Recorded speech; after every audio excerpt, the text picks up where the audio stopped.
Clark. My debut 1990 September, Bristol City away, to get that opportunity, what thousands of Geordies only dream of. Lee Clark 1-0. Williams. My first goal for Sunderland away at Leicester was a left foot volley. I didn't realise my left foot was for kicking the ball with as well. I thought it was just for standing it. Hignett. Playing against Chelsea and to score the first goal there is something that still lives with me now, and it's what most people will talk to me about. Hignett with the ball. Go on, Higgy. You beauty. You Scouser Teesside beauty. Worshipped every weekend. It's the three legends. Banter and rivalry across the northeast. On the Toon, the Cat, the Red. Here we go again. Gentlemen of a professional player perspective, how you doing? Oh, good, Dave. Not too bad. Yourself? Evening. Yeah. See, you all jumped when I said professional player. You all jumped in there very quickly, I noticed. But I've just heard you sing there. I don't think that was very professional, Dave. Oh, please. And for those who have just tuned in for the three legends, he's talking about the last programme, I'm telling you. Fellas, as much as I'd love to sit here and gloat and say the Borough holding up the North East End, being the only team to win, but, we won't go there. Over to you. What are you chewing the football cud over tonight? There's a bit of a low blow, that, Dave. I can go as low as a chihuahua, mate. Snake's belly, don't you worry. It's amazing what a week does in football, Dave, because, last week, Bristol City away, 2-0 down, get back to 2-2 and then lose the game. Some of the goals we conceded as well. But apparently one of the balls was out. Bristol City scored a goal from a ball that curled out back in. It was the worldie, actually, that the lad scored in the top corner. Should have been disallowed. I was chatting to the kit man in the week, who he said the bench and the staff weren't very happy about it. So they felt aggrieved at that one. But then to put on a show that they did against Preston in midweek was absolutely brilliant. Listen, I have to say Preston were really poor, and I expected a lot more from them. Borough were just allowed to do whatever they wanted and didn't need to be anywhere near the best, which they weren't. I'm sure they can play a lot better, and I've seen them play a lot better. But to get that result, 4-0, it was really emphatic and puts them in decent form going into that Leeds game this weekend, which I'm really looking forward to. I think it'll be a cracker. Yeah, it's ominous place. Higgy, don't be asking for VAR in the Championship, please. Oh, mate. Yes. Do you know what? That's because that's why I didn't say. The first thing I'm thinking of was, we've got to talk about VAR again, because I don't want to. I don't want it in the Championship. I'm happy when you mentioned the goal against Borough at the weekend, I thought you were going to mention VAR. No, I can't, because there's no VAR, thankfully, and the game at the moment in the Championship is brilliant, and the fans love it. And there's no stop-start. There's no stupid, let's look at that for 4 minutes and decide that the referee was right all along, or let's overturn it by telling them to go to a monitor and watch a stupid slow-mo that'll look bad anyway. It's ridiculous, Clarky. I'm fed up, and having seen the Newcastle one this week as well, and how that was given, you just think, come on. Enough's enough. You've lads, sucked the soul out of the game. Get my rant out the way, mate. Yeah, get it out the way, because listen, everyone's with you. Even me. Yeah. No, Clarky was appalling. Quick. It was. Listen, there's one word for it, disgraceful. But what I will say, which is, I thought the referee was actually having an outstanding game until he got called over to the monitor. He's a good ref. And then VAR got involved and he's a very good ref, and he was showing that. And I think if he hadn't got called over, which he shouldn't have been, VAR shouldn't even have asked him to go to the monitor.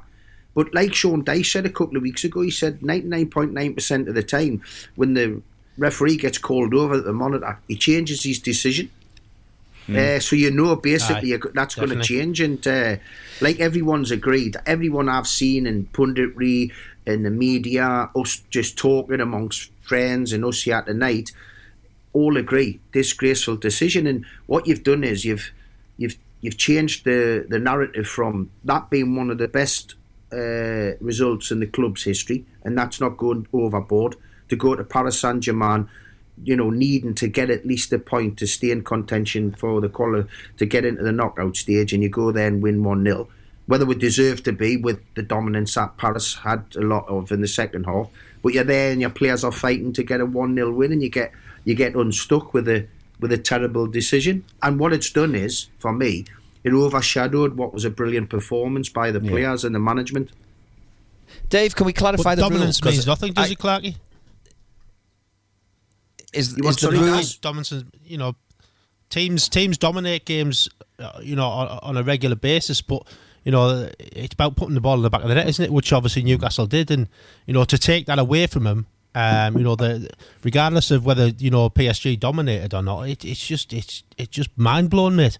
Absolutely mind blowing to make a decision like that. Just let the referee deal with it. He did, though, didn't he? He dealt with it really well. And then, like Clarky says, when you get called to that monitor, it's ridiculous because they change their mind 99.9% of the time. That's what I'm saying, mate. But the rule, Exactly. I see. This is where I'm in a grey area, because that rule, if it hits your part of your body, then goes on to hit your arm. And Dave, you might be able to clarify this. That's been brought in the Premier League. Now, is that the same rule for UEFA, or is it different? No, this is where you say grey area. Each competition that uses VAR has its own set of requirements in terms of how the match officials use it. Now, the laws don't change. The laws of the game can't change. But it's how match officials use VAR. Now, each competition will have it's not a different set of rules. It's just a different interpretation, a different way of applying them. But it is common practice that, I know they changed the handball rule. What was it within the last 2 years? They changed the handball rule to I think the whole idea was you used to be able to score with your arm if it was accidental. So they wanted to rule all that out, to stop all the grief and the arguments where it touched his arm as it went in. So they tried to really pinpoint what a handball was. And they narrowed it down in terms of the referee being able to use common sense, because they were saying if it hits the arm, that's it, you blow the whistle. But then there was this interpretation of if it strikes another part of your body and bounces up and catches the arm, which the Premier League tend to use, because the Premier League will look at the rules, look at the laws, and they'll say, fellas, this is how we want you to apply it. And that's where the grey area comes, because UEFA say, fellas, it's our competition, this is how we want you to apply it. So there are slight differences, but no, under no interpretation was that a handball. And the reason why it was a handball and it was given as a penalty is because he was called across to review it at the monitor, and he's gone across there with a negative attitude thinking, I've made a mistake, I better find this mistake or I'm in trouble. And he's looking at slow-mos and stills which don't show you the natural movement of the ball in real time. And that's where VAR falls down. Twofold, psychologically, because it makes the ref think he's made a mistake, so he's looking to change his mind. Yeah. He's looking for evidence to change his mind when he goes to that screen. And then obviously secondly, when you don't play things in real time, they look 10 times worse. But that can't be right, can it? You've got to look at things in real. I think totally I've said it a couple of times. You've got to look at it in real time. Everything must be looked at, because you can look at anything in slow motion, and the most innocuous tackle will look like a sending off, because there'll always be contact. Football's still a contact game. It doesn't mean just because you've won a ball and then accidentally kicked someone else that's a foul. It's just gone so. It just drives me mad. When I'm watching it, it does sour everything. I mean, we had one. I was at Man City Liverpool last week. There was a shot edge of the box. Rodri, Gravenberch's come out, deflected it with his leg. Rodri's gone flying to the referee. That's a handball. All the Man City players around him. And the game stopped for 2.5 minutes while he looked at this ball in 20 different angles, hitting Gravenberch's leg. It was nowhere near his arm. And from the commentary position miles up, you could see it went nowhere near his arm. But players are now starting to play on it. But I'm thinking, well, why? Because if VAR's there, all you're doing is stopping the game from flowing. You're making stupid things. You're never going to get it because VAR's going to see it. But they're thinking the slightest touch now, if it's slightly at your hand, we might have half a chance of getting something. And that works both ways. So players got really skilled at flicking balls up and hitting people's arms in the box. That's why they stopped that handball rule. Yeah. Do you know what I mean? Not only could you not score a goal with your arm, which was right. Good point, yeah. They had to go the other way where attackers are getting the box and try and clip balls into arms. and you've got to give a pen. That can't be right either. I mean, you guys are the masters of overcoming rule changes, and Big Sam was an absolute genius. Do you remember when he started putting at free kicks? He started putting the 2 guys on the apex of the 6-yard box. Yeah, and that was to distract the keeper. Yeah.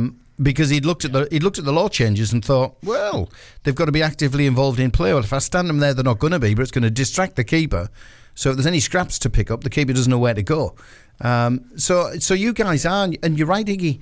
Players will play at flicking the ball up. If it strikes an arm and it's a free kick or a penalty, you wouldn't you? You would. Well, it's an easy thing You'd have to a do. go just you can flicking get it quite up. skilled at it. Of course you would. You can get quite skilled at it because it's an easy thing to do. The players are that talented now, aren't they? Yeah. And this is where the FIFA's play for it, like Higgy's saying. This is where the IFAB, who's FIFA and the 4 home associations who make the laws of the game, they don't understand the game. They haven't been players.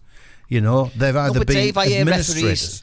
This is doing my head in. Referees saying, "Well, players don't know the rules. Players shouldn't be in there. They don't know the rules." We don't need to know the rules. You know the rules. Referees know the rules. That's why you're in there. We're there to say whether there's been a bit of gamesmanship involved, whether someone's meant it or not. Yeah. Because when someone's meant to do something. It's a player thing. Referees haven't got that knowledge. Yeah, which is why I could never agree with you if you said players should be brought in to referee. But where I would totally agree with you in is players should be brought in to help match officials in terms of understanding how players play. Absolutely. 100%. That's the only reason I'd want players in the VAR room. The problem you've got is it's every weekend there's an issue with VAR in one of the Premier League games, and it's a big controversy. It's every single weekend in the Premier League, obviously because that's the only league at the moment in our country using the VAR. But you watch any game over all the Premier League games, and there's, well, that shouldn't have been a goal, or that shouldn't have been a pen, or that should have been a pen, and he should have got a red card. And it's just causing it's not rectifying, or it's not helping. It's not doing what it was brought in to do. It's killing. It's just to help and enable referees. It's making referees. Like we've just said, that referee was outstanding, but his performance has been overlooked by a lot of people because of that VAR decision. And that's like spoilt his whole performance now. And 2 things Clarky, on that. how many times have we been speaking about something in the Championship, a blatant error in the Championship that someone should have got right and didn't? Have we all season? No. And they haven't got far. Very rare, mate. No, we haven't. Do you know what I mean? Did you see the Barnsley goal? The Wickham Barnsley goal with the keeper? Oh yeah. It was, and do you know what? I'm glad that was given. Yeah, but I'm glad that was given because the keeper's playing up there. He had a little, he's keeping the ball, trying to waste time, doesn't want to let it go. The striker comes in, just nudges him, and then the keeper goes down as if to fall on the ball and waste more time. But he drops the ball. Striker scores a goal, and now they want the referee and the assistant banned for allowing the goal. That was the right decision. It's mad. It's madness. What they're trying. Totally agree with Higgy. It's nuts. But there's a serious. I can't believe how bad it's gone. There's a serious side. There's a serious side to it, isn't there? But Dave, of course, there's Newcastle should have had 2 more points. Yeah, Dave. Yeah, exactly. Yeah, exactly. And we would have been in second place in the group with AC Milan, who it isn't the strongest AC Milan team that's been around. Coming to St James's, that we've made into a bit of a fortress since Eddie's been the manager. The atmosphere it'll be electric, and all you need to do is get a positive result to get that position in the knockout stages, which would, for the first time being back in Europe in 20 years or whatever it is, to get that in a really tough group. Everyone said the group of death, that's what it was called at the start, would have been amazing. But what I was going to say on top of the VAR stuff, we've beat Arsenal at St James's, and we should have beat Paris Saint-Germain. And the performances of the players, and we know this, lads, we're ex-players, the performance of the players in those 2 games have been overlooked because of the VAR controversy.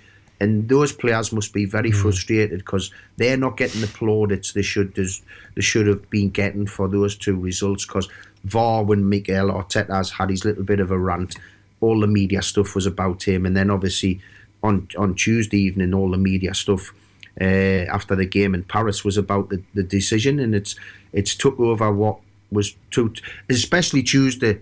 Guys, I mean, I don't know if you've realised, you've obviously had your games with the clubs and that with Borough and Sunderland, but we've got a depleted squad at the moment. We had 3 subs, we had 3 goalies on the bench, we had 4 untried youngsters who had 6 minutes between the lot of them.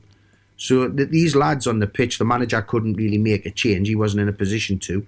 And the producing the results they have, and like with the Chelsea win at the weekend and then this, and it's overlooking what the manager and the players are achieving, which is the frustrating thing. Yeah, couldn't agree more. It's destroying the game, and we're getting no benefit from it. I mean, the decision making may have gone up fractionally, and we're destroying the game. But do you know what, Dave? I'm going to half disagree with that, because with the major decisions, like major decisions, has it gone up? Like the referee on field, how many times has he overturned a decision when it's been right? Do you know what I mean? So if you take that away, it evens itself up. I think it's very, very marginal, if at all, that VAR's made any difference.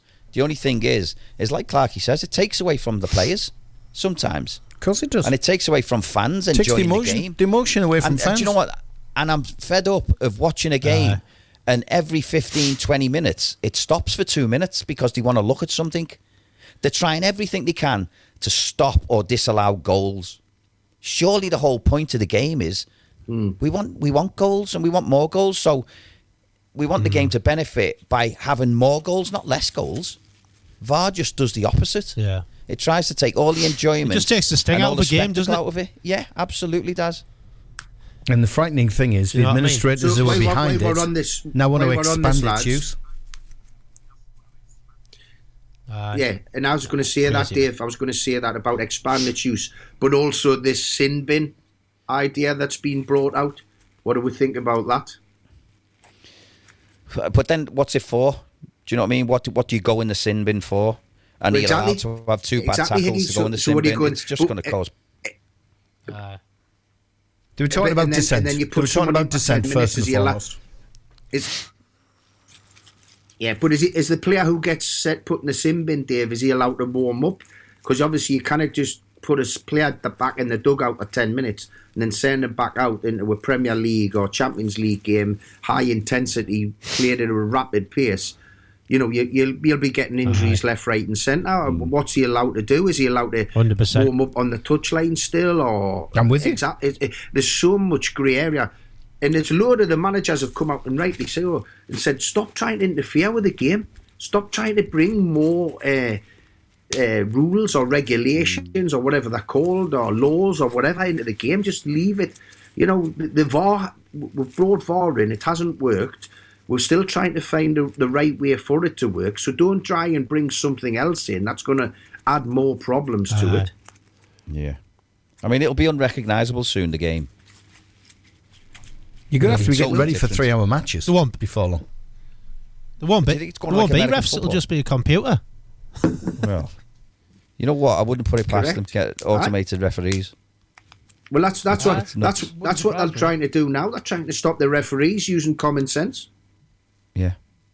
Exactly. They do have automated offside. They were trialling it at the World Cup in Qatar. No, seriously. I know. Listen, so automated offside, what does that mean, Dave? Is it, is it still the old rule, or is it like trying to find a toenail offside to stop a goal from going in? Because I'd rather find a toenail onside to keep a goal, if that makes sense. Yeah. Do you know what I mean? So go the other way. He can be slightly offside, but as long as he's got a part of his body that's onside, it's a goal. But then you know what you're going to get then? You're going to get the same argument cropping in. Yeah, is his heel Is his heel in front or behind that toenail? You're still going to get stoppages with VAR while they're trying to work it out. You'll get less goals taken off. The game will have more goals. Yeah. Because you're doing everything you can. Get people wearing bigger boots as well. I get that. Yeah, to get a goal. Do you know what I mean? So that's what we want. We want less margin to stop a goal going in. Do you know what I mean? I'd rather have. Yeah. It's now you've got a big margin to stop a goal going in. Whereas if you change the law to that, you get less of a margin to stop a goal going in. If that makes sense to you. It does. Because you'd be onside a lot more, do you know what I mean? Whereas you're looking at the moment just to get a hair or a shoulder just ahead of someone who's drawing a line that might not be right, but it might be right, and it's a thick line, and we don't know exactly the millisecond that the ball was kicked. The margins are too fine. Whereas if you go the other way, it doesn't matter, does it? Because you could have your full body, but one toe is onside. Well, that was Arsene Wenger's idea, wasn't it? It's you're allowed to be offside as long as part of your body is onside. That's what he was trying to push through. So that's what they're talking about. Well, that's what they should do, because I've gone on about this for ages about the offside law needs to be rewritten to change, to start making goals count instead of making them disallowed because of it. The fractions aren't. You can't get the millisecond to when the ball's kicked to the line being straight by VAR to when the player makes his. It's just there's too much there for anyone to get 100% spot on. So to disallow a goal for a nail being offside is just ridiculous. I've got a better idea, fellas, and I hope this will kill the VAR conversation. Why don't we scrap it and go back to like the Championship? If the referee makes a mistake, the referee makes a mistake. And you'll only talk about it for a weekend. Correct. Then it's gone. Yeah. Whereas the VAR. By the way, the players on the pitch are making mistakes. Then there's no player on that pitch not making a mistake during the course of the game. So the referees will make a mistake as long as it's an honest and genuine one. You're accepted, like you guys have already said. There's none of this debate going on in the Championship or the League One or League Two. You do get the odd little bit where we should have had that, and you'll get a manager saying that decision didn't go for us or whatever. But as a manager, you're always going to be like that. But you're not having where there's replay after replay and saying, oh, this should have happened. But we are in the Premier League because this VAR is just causing carnage. And by the way, if it's a tight decision, like you say, Clarky, the players understand, well, that was a close one, that we can't really expect him to see that close, because it happens really quickly and it was a really close decision. Do you know what? When I started refereeing, I've just thought of something here, fellas. When I started refereeing, it was normally offside. When it comes to an offside decision and you're not sure, give the benefit of the doubt to the attacker. It used to be what the rule was. It used to be the defender. It used to be the law. It used to be give the benefit of the doubt to the defender to play safe, so you're not awarding goals that shouldn't stand. And then they changed it. And the emphasis was put on give the benefit of the doubt to the attacker because we want to see more attacking football. There's no benefit of the doubt at the moment. They're trying to remove it and sanitise it, and it's not working. No, just scrap it for me. Dave, can I just come back? You made a point earlier, Dave, when you said about you're not one who's advocating about ex-players becoming referees, but you would have them in the VAR box or whatever it is, the room that they use. But what about when players? Is there not a way of getting ex-players to be fast-tracked to become referees now? Because I know it's a long process to start from grassroots refereeing to get through all the way through the levels to get to become a football league referee and then a Premier League referee. But surely an ex-player playing the game, you've understood a lot of the things that are going on. Would there not be room to because it's difficult, what it's like. A player, say for example, he goes to 35, the usual retirement age, and then what's the retirement age for referees? Is it about 50, 55 there isn't one. There was a legal case a handful of years ago by it's a not referee. Specific. So there's not a specific. So you've just got to stopped it. You've got to keep passing the fitness tests and performing at a high level. That's where it is now. So age catches up to you. So one of them goes. Yeah. So in terms of an ex-player, if he wanted to become a referee, is there not the scope where you can fast track them a little bit because of the experience they've had as a player? What does it take on average? It takes about 13 years for a decent referee to reach the Premier League. That's the sort of training and background and development he has to do. Most of that is to get a feel of the game. So you take, for example, a player who's 35. Yeah. Right. Okay. So you could fast track him because he's already got a feel for the game. He's got an understanding of the game. What he doesn't have is the understanding of the application of the laws. That's what he's short of. But he gets football. He's been a professional player. So yeah, it would work. But it couldn't be in 2 years you're going to be refereeing in the Football League or the Premier League. But it would certainly be a hell of a lot shorter than 13 years. I don't mean that kind of fast track. Yeah. Do you know anyone who do it? I totally agree. I don't mean shortcuts. Yeah. Well, I probably don't, but I do know ex-teammates of mine, Higgy, who have got that. Yeah, Steve Harper's a qualified referee. So, there have been lads of teammates of mine who went on to do it. But like you say, Higgy, it's such a precarious position. They get so much flack. You'd be wondering if any ex-player would be crazy enough to have a go at it. But it would be interesting to see if someone or a few of ex-players done it and see how they got on, Yeah. I think Antheloma did it as well, didn't he, for a while? Yeah. Antheloma, lad I know really well. He was a Football League referee, yeah.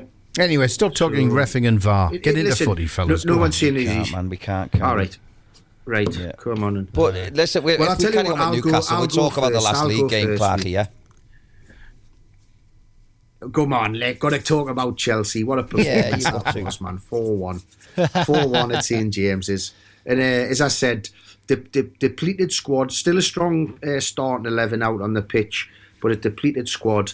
And we've unearthed another little Geordie gem in Lewis Miley. Played a terrific little through ball for Alexander Isak for the first goal.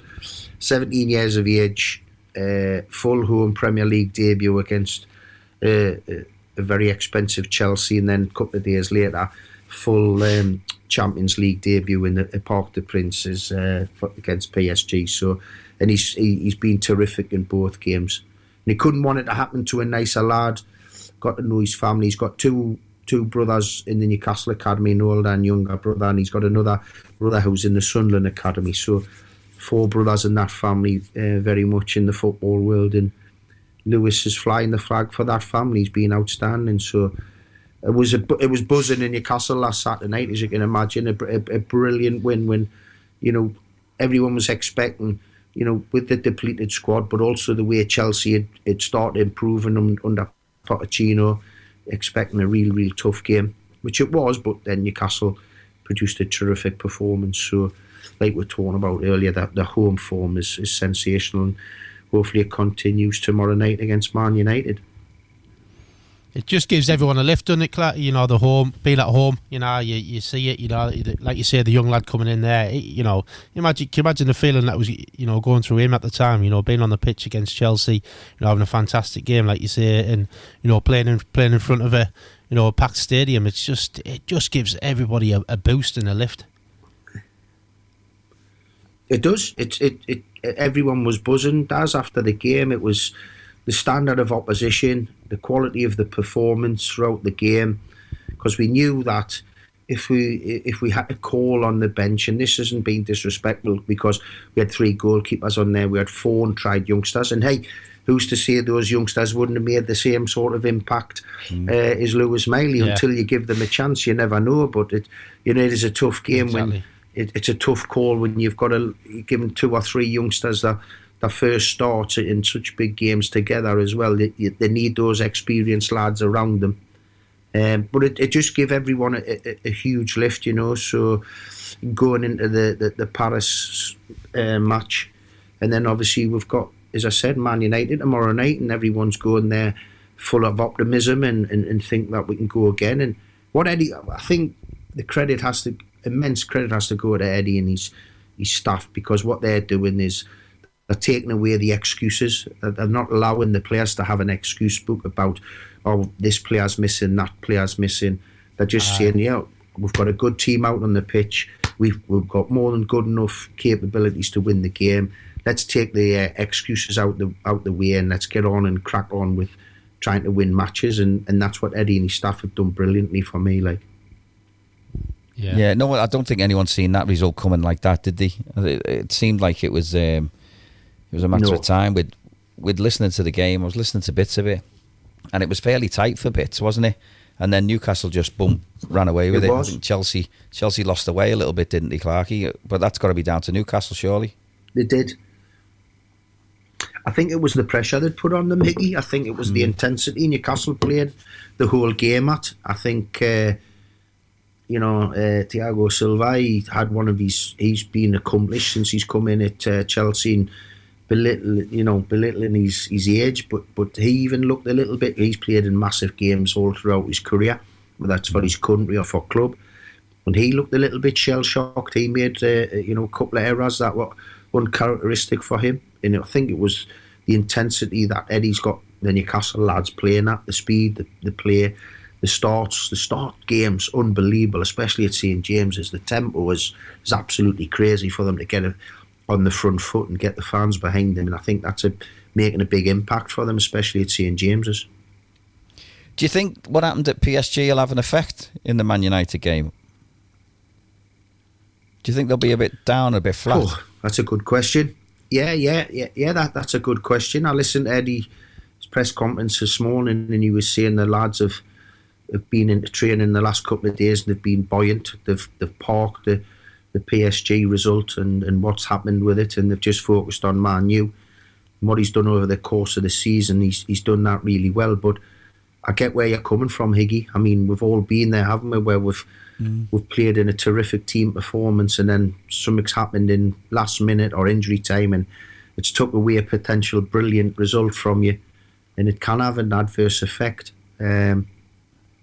Just hoping Eddie and his staff can get around the lads and take the positives from Paris rather than the negative, which was the last minute stuff, and they can go into the game tomorrow night and have the same impact. Yeah, well, they're on a great run, aren't they, at the minute? Like you said, though, Clark, I think you've got the best management team for that to deal with things like that, though, don't you? I mean, the management skills he's had since the start of the season have been fantastic and proved that on the pitch, mate. With the depleted squad, the young lads coming in, producing the goods, getting fantastic results. I think you've got the best staff in mind to deal with situations like that. Well, he's so calm and collected on the touchline, Daz. He's always just thinking about how he can change the course of the game or what he has to keep doing. His assistant, Jason Tyndall, he's nicknamed Mad Dog by the Newcastle fans. He's the one who does all the winding up in the technical area and that, and he's the one who's in the fourth officials here.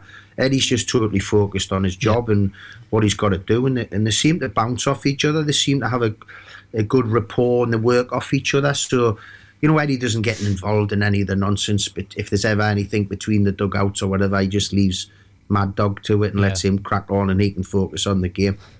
It's a good ploy. Yeah. Aye. How do you see the game going? How do you see the Man U game going, Clarky? I think if we can keep the starting 11 on the pitch, Higgy, and there's no any fatigue or any more injuries come, I think we've got a real good chance of winning the game. But if we have to go to the bench, then we're a little bit depleted and we're taking risks with untried youngsters. But I think we're more than capable of, certainly on my day, beating Man United. I watched them through the week, and they're so hit and miss at this moment in time. Even though they're when you look at their results, I was quite shocked actually that their run of results have been quite positive. I didn't realise they were that good because their performance levels haven't been that really high. So I think we've got more than enough to win. But I think if there's anything affects the starting 11, we will be in looking into a little bit danger zone then, because we're taking risks with untried youngsters or putting players who, for example, you might have to, if you're going for experience, probably two experienced players we'll have on the bench tomorrow will be Matt Ritchie and Paul Dummett, so it'll be what he does if anything was to happen. So it's fingers crossed the starting 11 can stay fit for the full duration. Go on, Daz. Crack on with Sunderland, because you must have so much to talk about. Clarky summed Newcastle up brilliantly. Honestly. What's going on at Sunderland? Yeah. I mean, it's been disappointing 2 games, to be quite honest, mate. I know they've had a little chat behind the scenes, the players, discussing a way forward. I think, a lot of ownership's been put obviously on the strikers, because they've not got a goal between them, and it's, you think that we've got some young guys in there, who at times you need to have a good mix, mate, and I think there's, no disrespect that, they're all good players, but, to have that bit of experience and mix in there, might make a bit of a difference. Obviously, Gak's been on a back foot again, out injured. I know he was on the bench the other night. Came on, didn't really affect the game. Mayende, he's a big, strong lad, but again, he's a young lad. And are we relying on him too much? Are we putting a lot of pressure on him? It'd be nice to get just one of those scruffy goals, should we say? Because at this moment in time, we're relying on either Jack Clark or Luke O'Neill scored the other night. We're relying on players that are not out and out strikers to get us goals, really, and it's been disappointing, mate. It's been disappointing. I think like I said earlier on, we dominate games, but if you're not scoring, it's pointless.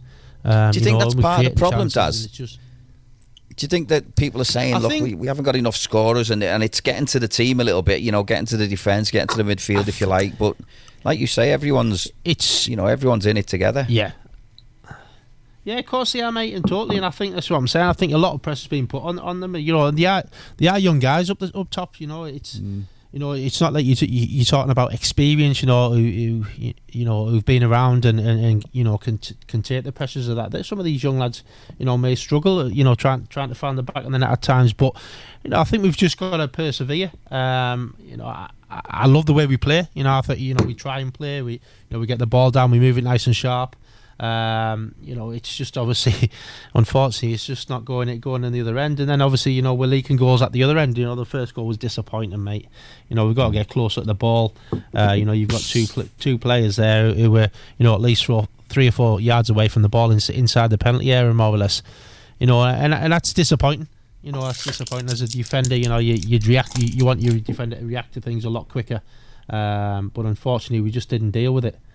And we've got obviously a trip down to Millwall, which, as we all know, is not not the best place to go. It's a beautiful ground. Not when beautiful people. Not when you're looking for a run, is it? Not the place you want to be when you're struggling a little bit, is it? When you're lacking a little bit of confidence. Exactly, and some of your youngsters are looking a little bit they're needing a little bit of help. The last place you want to go is Millwall, isn't it? Oh my God. Exactly, mate. Exactly. I mean, there's been talk of obviously him resting Job. He looked a little bit fatigued the other night. Ekwaz obviously on the fringes. Roberts was poor. To be honest, he's been disappointing in the last couple of games. So, there's talk of maybe bringing Bar in there. That was Bar, not VAR. Just to clarify, you put the feeling got into Clarky there by saying that. Yeah. I'm clapping you there, Daz. That's a classic. I'm clapping you there, son. Yeah. So I mean, but by all accounts, the lads have had a meeting behind the scenes, with and they're basically. Apparently sorted things out and got things. So whether there's been a little bit of disruption behind the scenes, mate, I'm not too sure, but that's kind of what's coming out from the dressing room. And by all accounts, Luke O'Neill said finished the meeting off with the unbeaten run starts now. So let's hope, fingers crossed, his words meet what happens on Saturday. Yeah, it has been a tough run for them, but they're 11th in the league now, Daz, from being in a playoff spot. Just shows you how quick that league changes, doesn't it? It's I mean, between like you say, mate, between both ends, mate. The relegation zone and the playoff zone. There's not many points, mate. And if you have a decent run, you'll end up in there. In 2 or 3 games. It's mental how close that section of the table is, but. Again, it's I touched on this at the start of the season. It's shades of last year, of how it started. So it started off really well. We were up there competing, in and around the playoff area, and then we had a little fade off, and then obviously finished strong towards the end of the season. But you can't always rely on that. Especially where the league is now, where you like say your Leicesters and your Leeds and teams picking up in that. So yeah, for me, Ruslan could be back in the starting lineup, which I'd like to see him in there. I'd like to see maybe Dak in there with a bit of experience.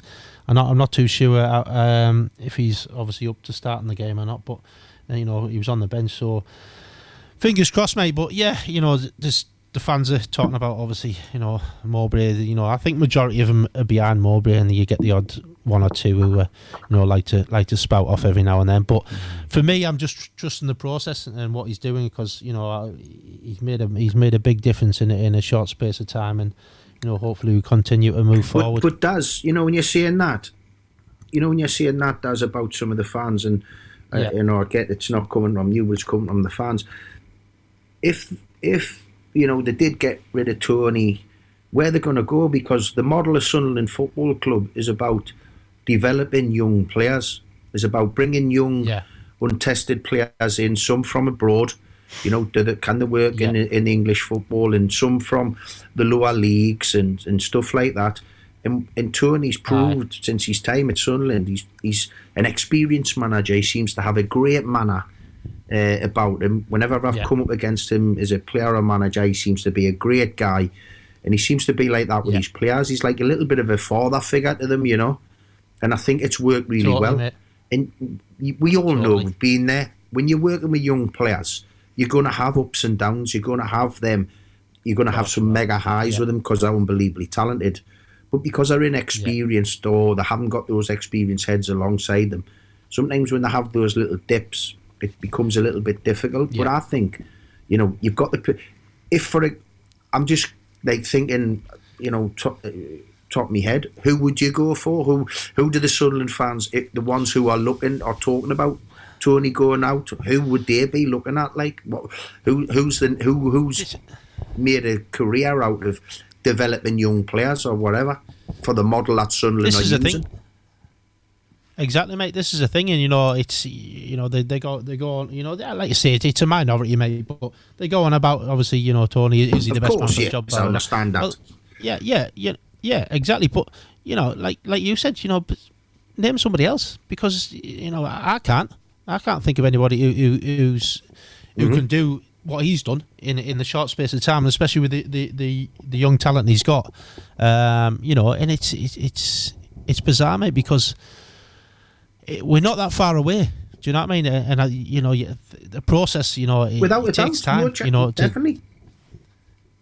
And for me, you've just got to give him the chance. You can't keep swapping and changing all the time. It's just, you look at Middlesbrough. Middlesbrough's a prime example. At the start of the season, you're looking at thinking, wow, they're struggling like mad. He's turned it around. Do you know what I mean? He's been given the chance. He's been given the opportunities. Do you know what I mean? They've been patient with him, trust in the process, and he's turned the season around for him, which is fantastic. Just give Mogger the opportunity and the chance, and just try and all the money does. Give him the money. Yeah, exactly. No, exactly. Mate. Exactly, Higgy. Exactly, one or the other. Yeah. He's working with. It is mad. Very limited finances. It is crazy. You're talking about a couple of defeats, haven't seen how Sunderland have played, how the young lads have developed, and then suddenly you're talking about, do we need another manager? It's crazy. I heard one fan say about Graham Potter, and I'm thinking, have you got enough money for Graham Potter? If you want him, and is he an upgrade on Tony? Exactly. I'm not sure he is. No, I don't think he is, mate. To be honest, well, not for the model Sunderland Football Club are using. Definitely not. No, he wouldn't come in for that. No, he wouldn't. No, well, he'd want money, wouldn't he? No, you're right. You want money. You don't, as a manager, you need money. You need to build a team that you want, and you don't want to wait developing young players who might or might not become world class players. Might or might not. Yeah, exactly. He wants to deal in things that are now and here. I remember having a chat with Sam Allardyce once, and it's something that stuck with me all the time. And it was when he was I think he was manager of Blackburn or something like that. And I talked to him and I said, well, do you go down and see the youth team much? And he said, well, not really, no.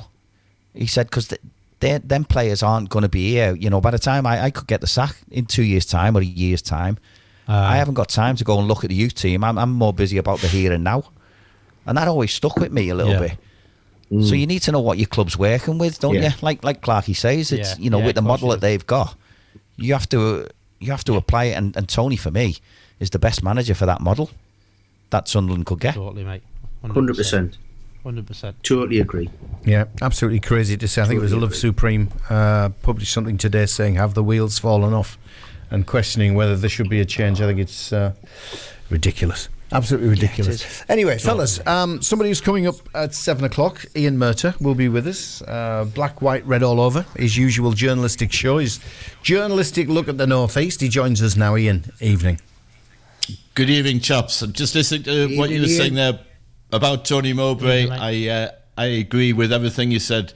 Yes, Sunderland are going through a dodgy spell, but he is the perfect manager to deal with a squad as young and inexperienced as that. Absolutely, 100%. Definitely. Anyway, well listen, said, pal. Listen. It was good to see you, Higgy, by the way, on the Tuesday night at Middlesbrough. And be interesting to watch Preston on telly tonight. They can't be as bad as they were at the Riverside. That was how bad were they? They were awful. Wretched performance. Talking about awful performances, I was at Sunderland the next night, and I didn't think I could spend a more dispiriting 90 minutes. But then this morning on my way to Eddie Howe's press conference, my car broke down, and I was sitting in freezing cold for an hour and a half waiting for the breakdown truck. See, Ian, them Lamborghinis are no good, mate. You need to get rid. Now there are Ferraris. Anyway, my two guests today. Now, I don't know if any of you will have played with my first guest. What a player he was. Kieran Brady, forced to retire at the age of 20 after just about 20, 30 performances. Did you play? I thought you would have, yeah. Tremendous player. Do you know, he was sensational. Yeah, absolutely. He was a fantastic winger, great ball control, drop of the shoulder. He's a great lad. Yes. He had unbelievable natural ability. He did. There was a little bit of the Gaza about him. But it'll be interesting to talk. He's got a lot to say about football, and I want to talk to him about his days at Sunderland, albeit it was 30 years ago. My second guest, in one sense, I hope none of you have ever heard of him. His name's Max Taylor, and the reason I said that is because he works for Hospital Radio, and I hope you lads haven't spent too long in hospitals, but he's been working for Radio Tyneside covering Newcastle games 41 years. 41 years. So I don't just want to ask about that job, but how does he compare football now to then? Because, you know, they didn't have got on VAR back then, did they? So, you know, I bet it was better for it as well, Ian. Can we go back? Can we go back to them days, Ian? Well, I mean, this is the thing. This is the thing, lads. Do we want to go back? Yes, we don't want VAR. It wasn't nice when most matches kicked off at 3 o'clock on a Saturday. Having said that, do we want toilets like the stunk that I have there? Do we want just the grounds which didn't particularly look after their customers? So I'll be interested to see what Max says about comparing then and now, because he's been around even longer than we have. Cracking. So Clarky's been covering Ian, Newcastle more than 41 years. Ian, you talk about those things. They've improved the game.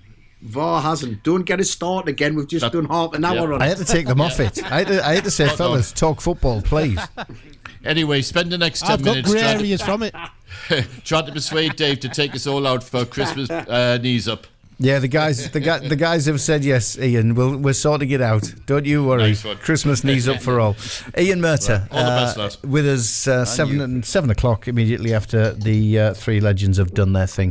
Higgy, I think you've been waiting to talk Borough, haven't you? Yeah, well, I've had a little bit of Borough, haven't I, at the start? We talked about the Bristol City game, but that game the other night, it was great to see Ian there. Like he says, Preston was so poor. Borough didn't really need to be at the best, and they weren't at the best. I thought Borough were okay. I thought they played really well, but Preston let them and let them do whatever they wanted on the ball. They didn't close them down. They didn't put a foot in. They let people go. They let runners go. They were not going with 1-2s on the edge. Borough could have done anything. Isaiah Jones and Matt Crooks had a field day down the right-hand side. I thought both of them played really well in the game, and Isaiah Jones got 2 really good goals. And And it could have been more. If Middlesbrough kept playing, it was 3 at half time. Could have been 5. Yeah. A couple of bad misses. And then second half, it was just a case of, it was almost keep ball. Preston came out. They weren't much better. They didn't really trouble Senny Dieng's goal. And it was just an unbelievably comfortable night. And then the weirdest goal ever, the 4th goal, was Bangura come in from the left-hand side. He cut inside onto his right foot. And you'll know what I mean when he shoveled it. Right, he didn't kick the ball. Yeah. And he was only 2 yards inside the box at an angle, shoveled it with his wrong foot, his right foot, and it went in. And I've no idea how it went in. I mean, Freddie Woodman in goal for Preston has been really good for them. But he just got completely wrong-footed, and there was no deflection.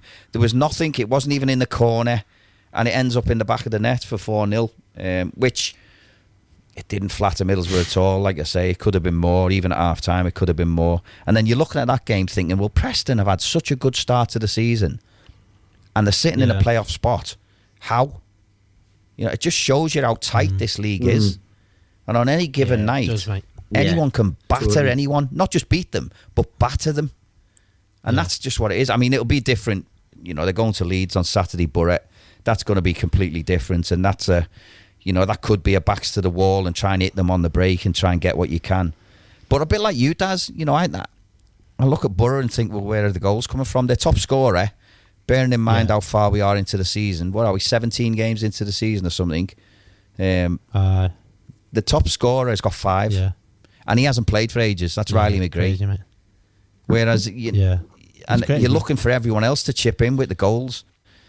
Yeah. The big thing for me is all them teams up there have got goal scorers. The ones who get promoted have got a goal scorer. You'll get 15 plus a season minimum. Yeah. And that's where, for me, the success lies. And it's not just in the Championship, it's in every league, isn't it? If you've got a goal scorer who pitches in with goals, then you've got half a chance. And I think that's the only thing really that's keeping Middlesbrough and Sunderland to an extent from certainly making the playoffs.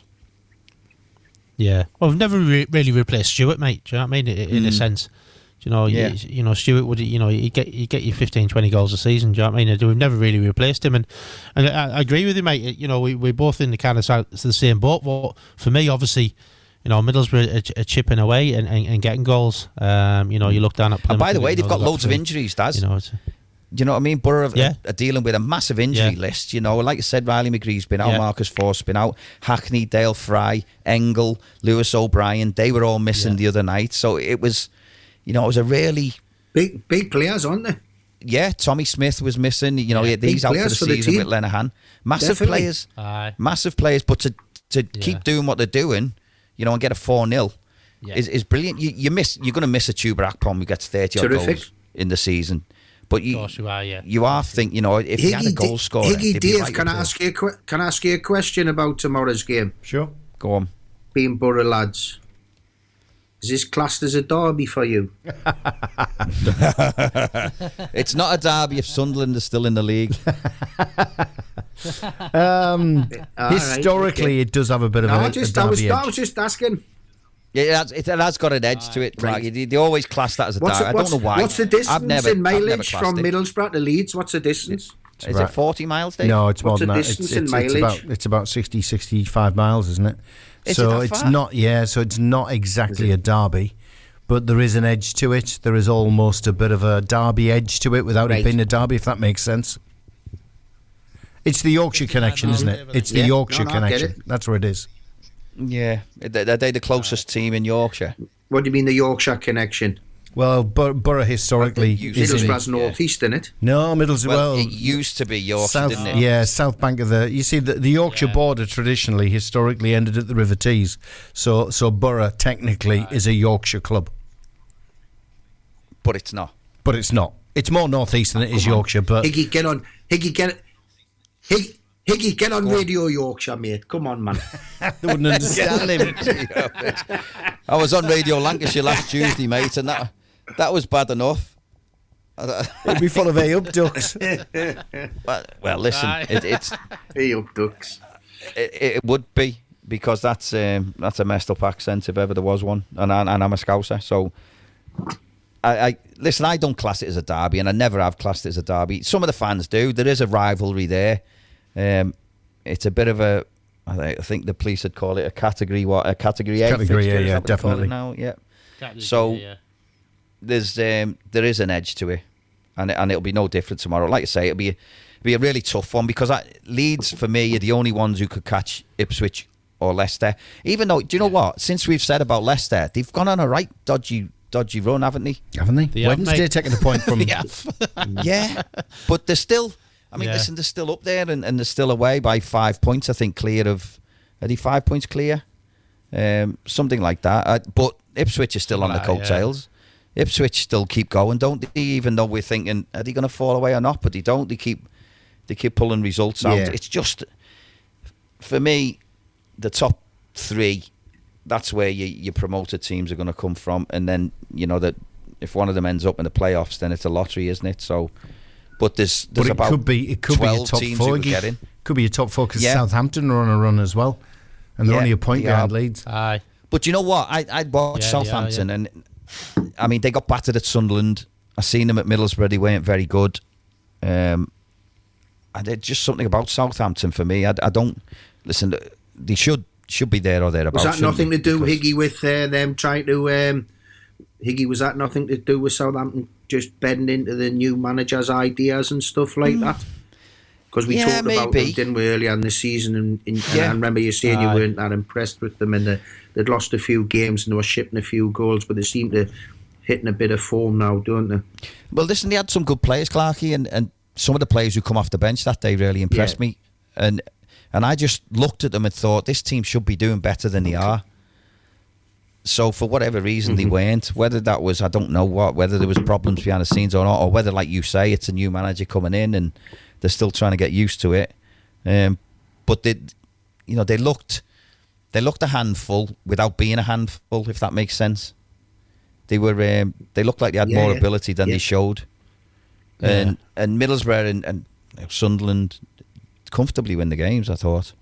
Comfortably, but without a doubt. I remember watching, definitely.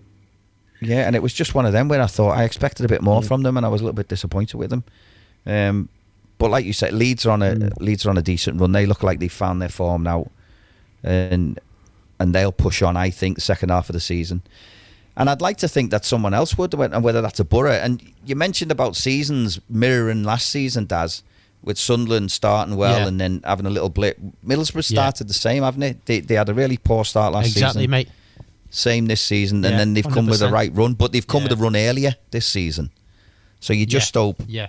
they tailed off last season. They only won 2 of the last 10 last season. Yeah. So you just hope they can do a little bit better this season, and hopefully they'll get in and amongst it again. But you hope that about them all, don't you? Well, yeah, you do, mate. You do. I mean, that's what I was saying about mirroring. Obviously, hopefully Sunderland. This is not a patch that lasts for a while with Sunderland, because obviously, the further there's a slip down, it's going to be a lot harder this year to get in those playoffs. I mean, we all thought Preston would fade away because they started like a house on fire as well, didn't they? Looking at them the other night, I think they're about to. If they get beat tonight, they could be in crisis because it's QPR tonight, and they're in really poor form. Yeah, it is. Yeah. And if they get beat there, then I think they'll have a confidence crisis, because they looked like a confidence team. When Middlesbrough scored the first the other night, they capitulated. They just went to bits. They started the game fairly brightly. They had control of the ball for the first 10, maybe 15 minutes. And then as soon as Middlesbrough scored, that was it. Boom. They just changed, and they were a different side and looked really fragile. Yeah. So it's predictions time, fellas. This is a tough one for me, Dave, because I think it's. I'll go first. Go on, I'll go Clarky. first, guys. Oh, go on, Higgy. You're on the mic. Go on, pal. Oh, well, listen, it's a tough. I'd take a point at Leeds, 100%. I'd take a point. I think it's going to be a 1-1 draw. I hope it's going to be a 1-1 draw. As for Sunderland need to win. So I'm going to go. Yeah. I'm going to go 2-1 Sunderland. Newcastle, I think, will win 2-0. So it's a full 3 out of 3. I'm going Newcastle win Borough to draw. And sorry, Daz, I think down at that cauldron of Millwall, you're going to come away with now tomorrow. Sorry, mate. No worries, pal. No worries. I'm going to go 2-1 Sunderland win at Millwall. Going to turn the fortune around. Borough 2-2 with Leeds. Newcastle 3-1 with Man United, because I feel Man United will be disappointed with their draw in midweek. Well, let's see what happens. You've done it Get for another it. week, fellas. Enjoy the weekend, not the weather. Cheers, and guys. we'll catch you next Yeah. Friday. Cheers, fellas. Up the Borough. Cheers, fellas. Take care. Thank you. See you, Come mate. on, the two. See you guys.